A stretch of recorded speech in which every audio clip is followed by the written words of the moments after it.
Hello, everyone. Today we're going to be talking about something called the Enlightenment. And in our last class, we talked about the French and Indian War and how after the war, England began to tax the colonists, and the colonists are unhappy about this.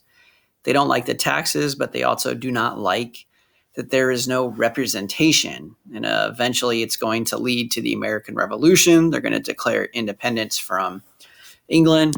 But there's also something called the Enlightenment, where a lot of the colonists and even people in Europe, they're getting new ideas about how the government should work. And this helps lead to the American Revolution as well. So the Enlightenment is the 17th and 18th centuries in Europe saw the development of new ideas about the rights of people and their relationship to their rulers during this period. This would later influence American colonies and their revolution from England. So revolution means new because the United States will become a new country and no longer be part of England. People did not like the king's misuse of power. The French and Indian War fought between Britain and France over territory and resources. The colonists, including George Washington, participated in the British war effort. And as a result of the war, Britain was in debt and felt they needed to guard the newly acquired territories. So this is after the French and Indian War. You can see France left, Great Britain's right here, and Spain is now in the central part of the U.S. People did not like that there was taxation without representation. Colonists felt that the taxes Britain gave were not fair. And colonists felt it was not right that they could not vote for their leaders that taxed them. So there's people creating taxes, but they cannot vote in it. So the colonists did not like that. We're going to talk more about the king's misuse of power. There was increased anger between Britain and its colonies, resulted in a new relationship. And for years, England had a policy of salutary neglect, allowing the colonies to self-rule. Self-rule just means England did not get very involved with the colonies. But after the French Indian War, Parliament, which is the British government, began taxing the colonies and playing an active role in colonial government. So all of a sudden, England now is telling the colonies what to do, how to live, and people don't like that. So now we're going to talk about some of the ideas of the Enlightenment. And colonists took ideas from the Enlightenment when shaping their colonial government systems. So some of the ideas, one is natural rights. And this is that individuals' rights that a government cannot take away. They are rights you're born with, and the government cannot take them away. There's also one called consent of the governed. And this is that a government gets its power from the people. And if it abuses its power, then the people can overthrow, which means get rid of it. And if the government is acting bad, you could fight the government. So this is what the colonists did. They eventually think England's acting bad, so they are going to fight England and start their own country called the United States. There's another one called social contract. And this is that people agree to a set of roles, responsibilities on part of a society.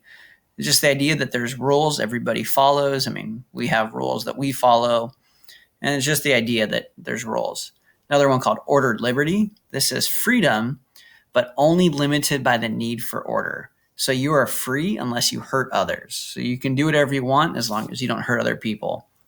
Another idea they like is separation of church and state, and that it's the government cannot decide citizens' religion.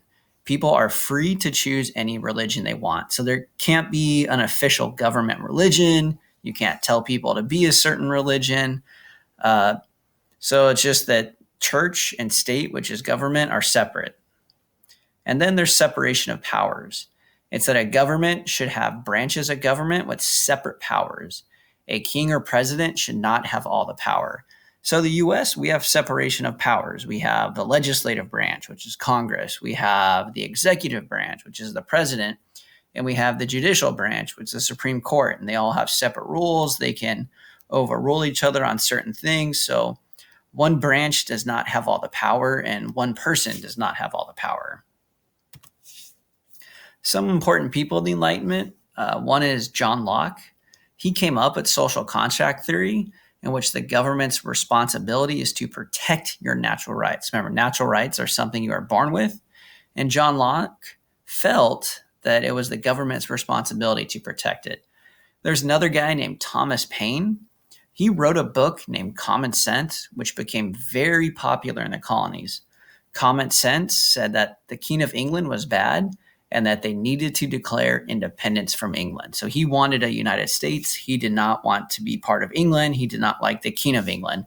And a lot of people liked his book. It was very popular in the colonies. So relevance to Britain. Leaders in the colonies began to call for independence from Britain, republican governments, and a union of states.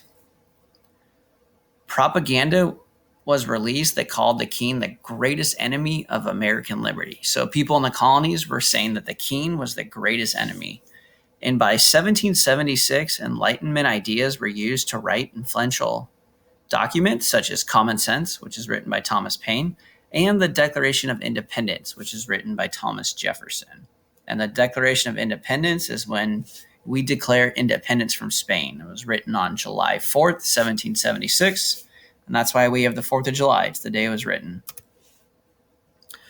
The Declaration of Independence, written by Thomas Jefferson, reflecting Enlightenment writer John Locke and colonial writer Thomas Paine. So Thomas Jefferson was influenced a lot by Locke and Paine, and the purpose of it is to describe the purpose of government, to separate from England, and to complain about what England did. Its purpose was also to protect natural rights of people. So Thomas Jefferson thought the government should protect natural rights. And if natural rights are taken away, the Declaration of Independence says you can abolish, get rid, or overthrow the government. So the colonists feel England is not protecting natural rights, so they have the right to abolish it and get rid of it. And here's a line from the Declaration of Independence that you're going to see a few times, might even be on the SOL, and it's, "We hold these truths to be self-evident, that all men are created equal, that they are endowed by their Creator with certain unalienable rights, that among these are life, liberty, and the pursuit of happiness." So the all men created equal and life, liberty, and pursuit of happiness are lines that you will see quite a bit. Those reflect ideas from the Enlightenment, and they're in the Declaration of Independence.